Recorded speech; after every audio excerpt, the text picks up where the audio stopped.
What's going on, everybody? I am super excited to be here tonight, even rocking my Hill Kids t-shirt. So we're representing tonight. I hope everybody's doing well, and I will give you a few minutes to hop on before we get started with our midweek live at 5, our devotion that we do. There's Elizabeth K. What's up, Elizabeth? Gabriel, everybody that's watching there. Good to see you guys. Hope you're doing good.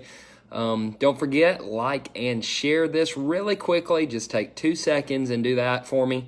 That makes sure that all of our Hill Kids friends can watch tonight, or at least they'll catch it after this. We don't want them to miss out. So like, share, and we'll get started here in just a minute with our midweek live at 5. I am so ready to be back in kids church and in the kids hall to see you guys again. I miss you so much, but know that I'm praying for you and think about you every day. And we've still found some cool ways to stay connected, and been super thankful that you guys have taken time to be with me on Wednesdays for our midweek lessons. So we haven't even missed a beat, and it's cool to communicate and talk with you guys. So we'll give everybody a second. If you remember, while we wait, we will recap last week. We always do that because it's a good reminder. Pastor Austin's memory is kind of bad, and I know y'all are all busy too, so maybe you forgot. So it's worth remembering. So last Wednesday, we talked about the children of Israel coming home, returning from captivity, and they returned back to Judah from Babylon. The king let them go, and we talked about a guy named Ezra, and how when they got back to Judah, they had some work to do. And they had to rebuild the temple. God's house was just flattened, and it had been stolen from and burned down. The city was just in ruins, and so Ezra and his guys had to go to work. And so they were rebuilding God's temple so that they could worship him and they could praise him. And if you remember, we left our story off with there were people worshiping and praising, but also you had some people who were crying and were sad that it wasn't the way that things used to be.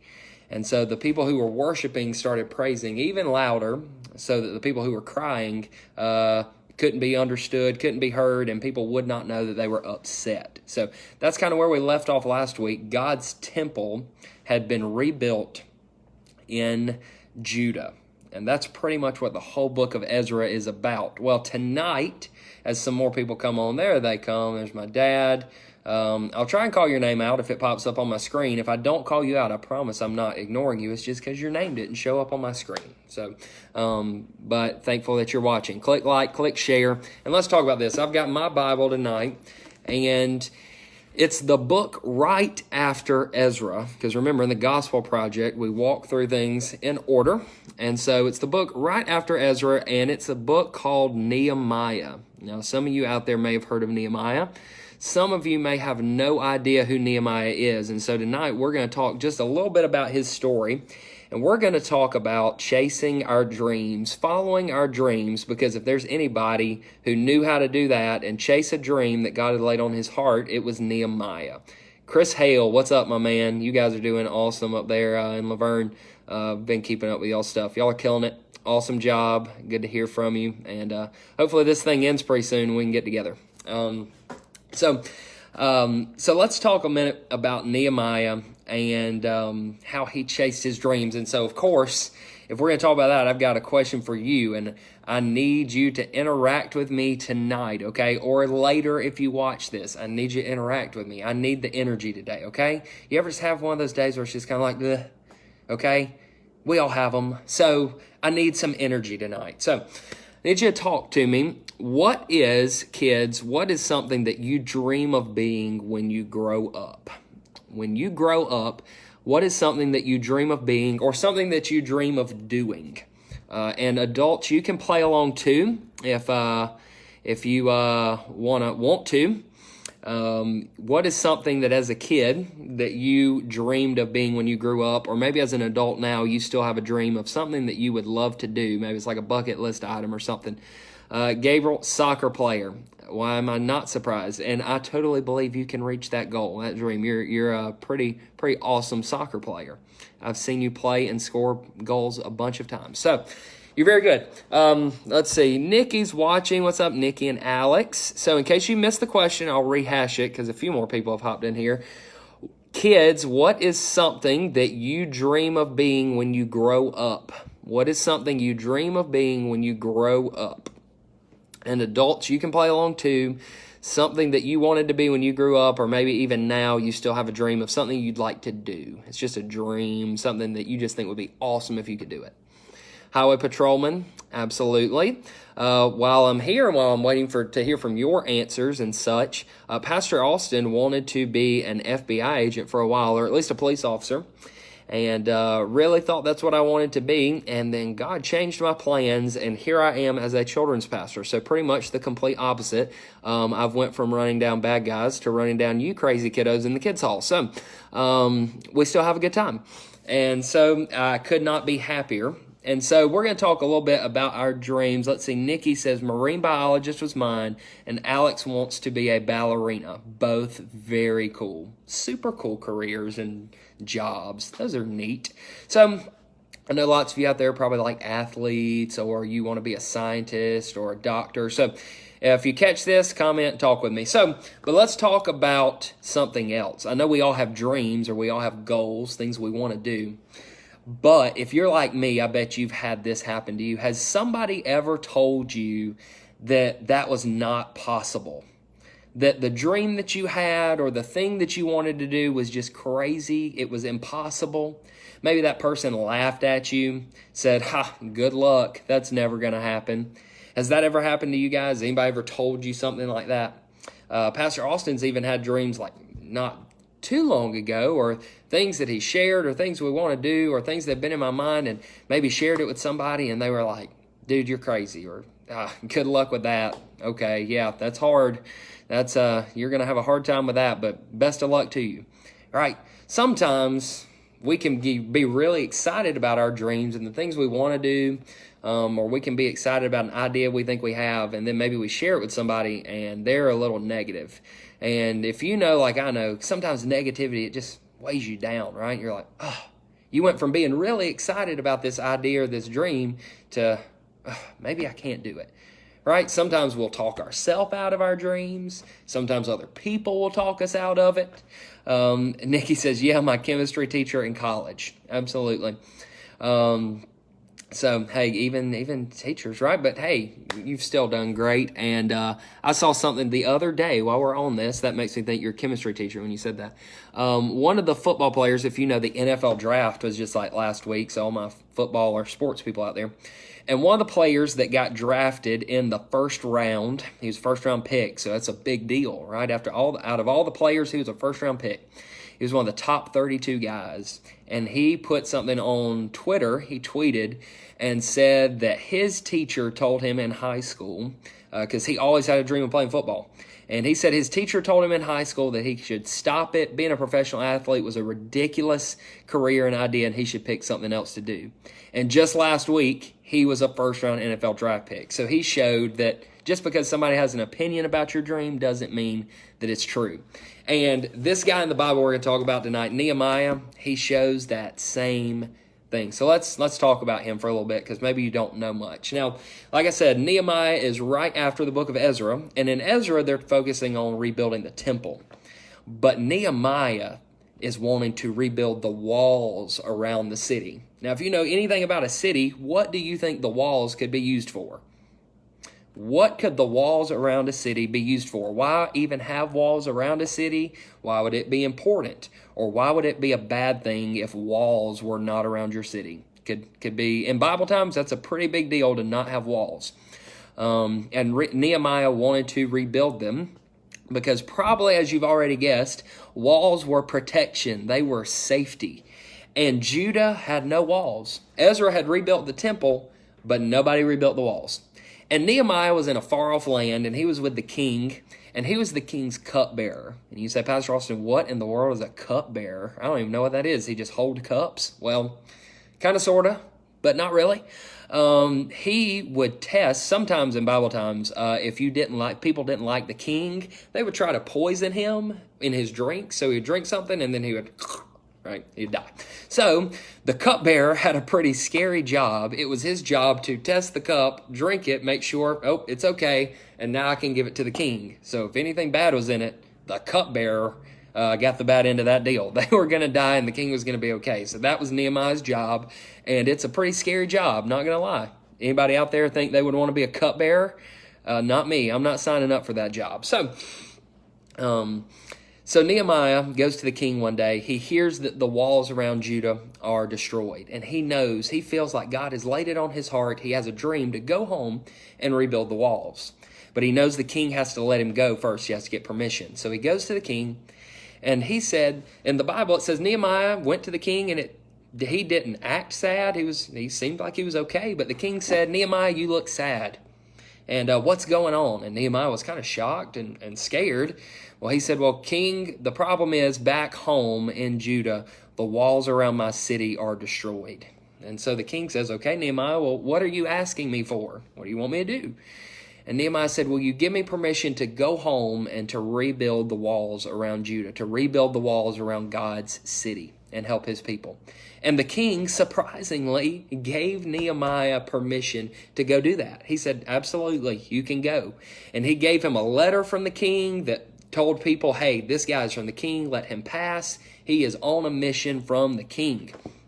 So Nehemiah gets to Judah, and it's in bad shape. I mean, the walls are destroyed. The gates have been burned down. The city is in ruin. I mean, it's just wrecked. It's trashed. He's got a lot of work ahead of himself. And so he takes some guys out, and he looks at the walls one night to see just what he's working with, and he knows it's going to be a hard job. But he knows God called him to it, and he has a passion and a dream to see these walls rebuilt and standing back up. So he says, I know it's going to be hard, but I'm going to do it.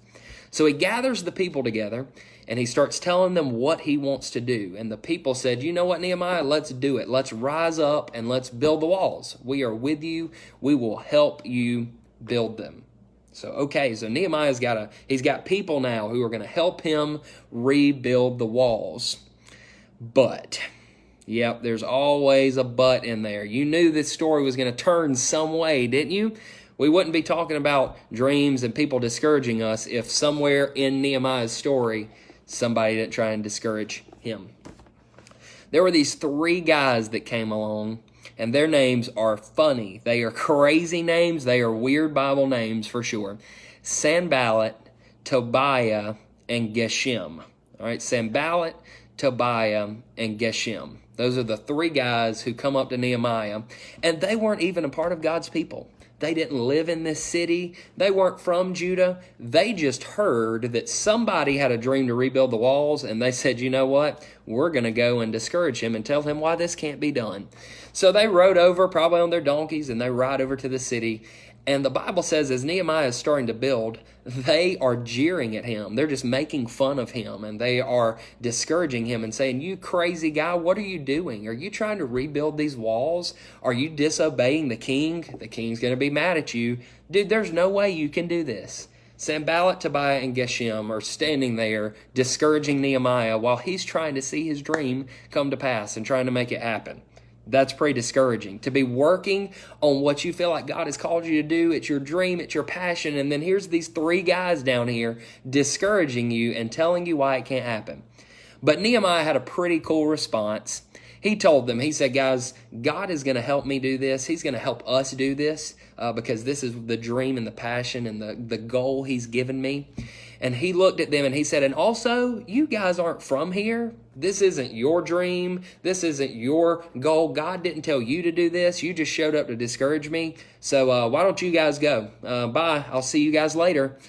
That's literally what Nehemiah told them. He said, you guys have no right to be here. This isn't your city. This isn't your dream that God's given you. He gave it to me. So I'm going to work on it with my people, and I'm just going to tune out your discouragement. So you guys can go on down the road. And that's what Nehemiah told them. And although those guys kept showing back up, they would not stop trying to discourage Nehemiah. And maybe somebody has not stopped from trying to discourage you what your dreams are. You want to hear what happened to Nehemiah? Do you think he rebuilt the walls? Yeah. He rebuilt the walls, and he didn't just rebuild them in like a year or 6 months or 2 years. Nehemiah and his crew rebuilt the walls in 52 days around an entire city. That's like a month and a half to build walls around an entire city. Nehemiah and his crew did that. And they were able to do that because God helped them, and they tuned out all the negativity and discouragement and all the opinions of the people that didn't matter. And so you say, Pastor Austin, we're almost done tonight. What are you talking about? This was a cool story. I enjoyed it. But what's the point, Pastor Austin? All of you out there, young or old, it does not matter, boy or girl, you all have dreams, you all have passions, you all have desires, you have something that when you grow up, you really want to do this. You feel like God has put this on my heart. I would love to do it. Some of you are like, man, I would love to be a doctor and I could help people. Or some of you out there are like, I would love to be a pastor and I could preach and tell people about Jesus. Or some of you want to be a missionary and go to foreign countries and do that. Or some of you want to be an athlete and maybe God can use you on the baseball field or on the football field. You have dreams and you have goals. And so what I wanted to remind you of tonight is don't be discouraged. Chase after those goals, chase after those dreams with everything that you have. Don't talk yourself into thinking, I don't think I can do this. This is too hard for me. I can't do it. Yes, you can. If God gave it to you and gave you the idea and said, I want you to do this, He will help you do it. If God called you to do it, He's going to help you do it. Every single time. It's not going to be easy, but He certainly will help you. And will there be people who will try and discourage you? Duh. People are always going to show up and tell you why you can't do something. But again, all you have to do is go back to this story and be reminded. People tried to tell Nehemiah he couldn't do this, but God told Nehemiah he could, and so he did. In 52 days, he rebuilt an entire city's walls. Pretty crazy, right? And so that is the next character in our Bible story through the Gospel Project. And this is one of my favorite stories. We're actually we're doing a kids church series on Sunday about this really soon, about Ezra and Nehemiah, because lots of good lessons for us to learn in here. Matt, Kayla, Ferguson, whichever one of you this is commenting, thank you so much. You guys are doing awesome at Crossroads. Saw y'all's drive-in service pictures, and it looked super fun. And so you guys are doing an awesome job. Super proud of all, just like children's pastors, youth pastors, pastors in general, and everybody, even outside of the church world, who we've just kind of all persevered and plugged away and made stuff work through this tough challenge that we call COVID-19, right? We've made it work. And it has definitely been a learning experience, but God has definitely blessed all of our efforts, and everything that you've done, be assured it is not in vain. God has blessed it and will continue to bless you. So it's been an exciting time. But my time here is done. This may be the longest one we've ever done. So my time here is done. But don't forget, Pastor will be on at 6:30 on the church page. Pastor Tristan will be live at 7. And then I believe maybe later this week we get a special edition of Pastor Chad's going to lead us in some worship at some point this week. I hope. He always does awesome with that. For the kids department, don't forget tomorrow night we have our family trivia nights. They're always a blast. People are winning DoorDash gift cards and having Chick-fil-A brought to their house. So what's not to love, right? They've always been fun. Kids are learning a lot. What I figured out is we have some really smart kids and we have some really smart parents. You guys are awesome.